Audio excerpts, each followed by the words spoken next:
In mid-February 2026, the French Alps were hit by one of the most intense snowstorms in recent memory. La Rosière in Savoie, normally a calm and sunny ski resort, was buried under exceptionally heavy snowfall that created dangerous drifts and isolated entire mountain communities. Between February 14th and 16th, nearly 58 centimeters of snow fell in just 2 days. By February 19th, another 17 to 27 centimeters were expected, with snowfall continuing almost non-stop. In the Espace San Bernardo area, measurements showed up to 3.5 meters of total snowpack at higher elevations, levels seen only during extreme weather events. Nearby villages faced even harsher conditions.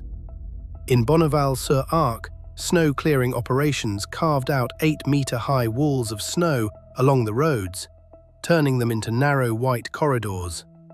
Houses were nearly buried, streets disappeared, and more than a meter of fresh snow accumulated on rooftops. In the Haute-Maurienne Valley, authorities imposed movement restrictions due to the extreme avalanche risk.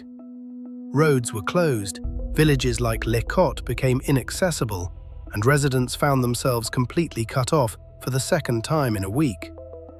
On February 19th, Météo France issued the maximum avalanche danger rating, level 5 out of 5, across nearly all mountain ranges in Savoie.